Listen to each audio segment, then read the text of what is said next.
J'indique que nous avons en France déposé des plaintes pour empoisonnement collectif dans plusieurs départements et nous avons aussi déposé des plaintes contre ceux qui ont empêché les médecins de soigner. Nous avons été entendus il y a quelques semaines devant un juge d'instruction à Paris déjà, donc la plainte est en cours.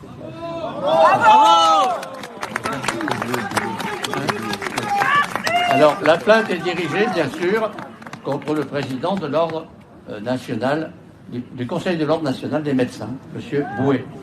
Bravo! Je pense qu'il aura besoin d'une bouée de sauvetage. Liberté! Résistance! Liberté! Résistance! Liberté! Résistance! Ça fait 2 ans et demi maintenant qu'on est là tous ensemble. Cette crise a vraiment révélé le pire et le meilleur. On a vu l'ombre d'un certain nombre de personnes, et particulièrement parmi ceux qui nous gouvernent. Et c'est une honte pour la France et pour l'Europe de voir les gens qui nous gouvernent. Mais on a vu aussi tous ces gens extraordinaires.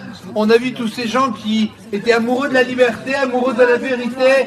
Tous ces gens qui n'hésitent pas à se mettre en danger, comme on le fait tous, pour garder ce à quoi nous croyons, c'est-à-dire l'esprit de l'humanité, c'est-à-dire les humains qui passent avant le business de tous ces gens qui tentent de nous gouverner pour instaurer un nouvel ordre, où seule leur fortune personnelle et leur psychopathologie, puisqu'il faut dire que les gens qui nous gouvernent, comme tous ces gens de Davos, sont des psychopathes paranoïaques, il faut le dire.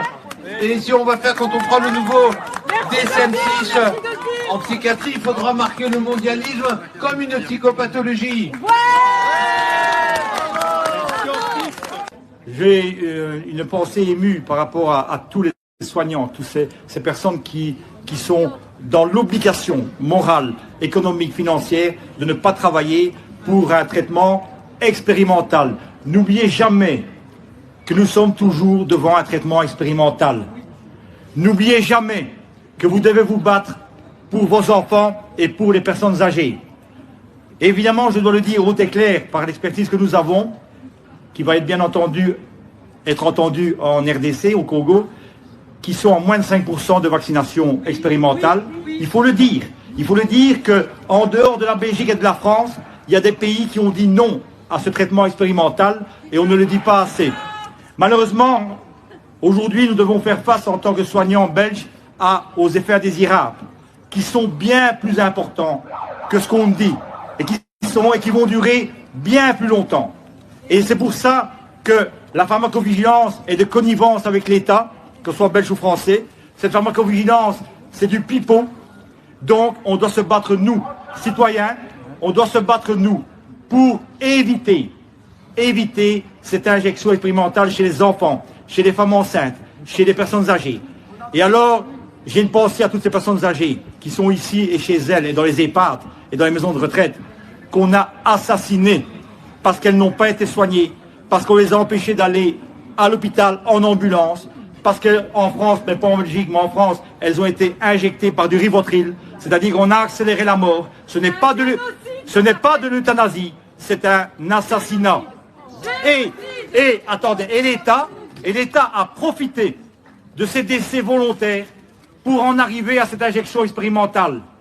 Et donc, je crie encore haut et clair, aujourd'hui, si on avait soigné, si on avait pris en charge toute personne malade, avec symptômes et complications devant ce virus qui a été fabriqué, pas par la nature, mais par l'homme, je pense, et je suis convaincu, que ça a été bien prouvé qu'on est devant une expérimentation de mars 2020 à aujourd'hui.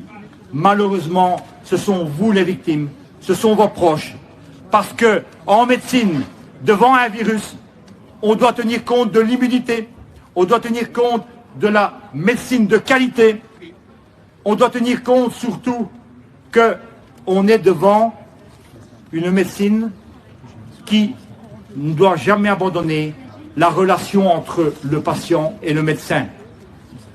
Une fois qu'on a inventé ce rester à la maison pendant 10 jours avec du Doliprane, avec du paracétamol, c'est un crime. Parce qu'il y a 4 ans d'ici, si j'avais traité quelqu'un avec du paracétamol sans l'avoir examiné, j'aurais été suspendu. Il y a 4 ans d'ici, si j'avais dit au téléphone, restez à la maison pendant 10 jours, j'étais suspendu. La continuité des soins a disparu. Et vous devez savoir que toute personne qui va aux urgences aujourd'hui, on lui fait une prise de sang. Alors pourquoi toute personne qui a une infection Covid avec symptômes et complications n'a-t-elle pas droit à cette prise de sang? N'a-t-elle pas droit à un traitement? Un traitement qui existe parce que les antibiotiques, les anti-inflammatoires, la cortisone, l'oxygène à domicile existent pour toutes les maladies infectieuses du monde, sauf la Covid. En tout cas, n'oubliez jamais qu'on a tué des proches, on a tué, on n'a jamais l'oublier. Parce qu'un jour, parce qu'un jour,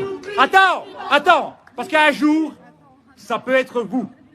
Parce qu'un jour, ça peut être vous qui allez contacter un médecin et il vous répondra, restez à la maison pendant 10 jours, mais même pas lui, sa secrétaire, sa femme ou son époux. Parce que combien maintenant de médecins généralistes répondent au téléphone directement? Je n'en connais pas beaucoup. Mais leur conscience, à tous ces médecins qui n'ont pas soigné leurs patients, je plains leur conscience. Mais soyons positifs. Pas en PCR, qui est une de la merde. Soyons positifs par rapport maintenant à la conscience de chacun. Que tous les soignants du monde se réveillent et resoignez vos patients. La dignité humaine n'a pas de prix, qu'on soit un enfant, un adulte ou une personne âgée. Merci. Bravo, docteur.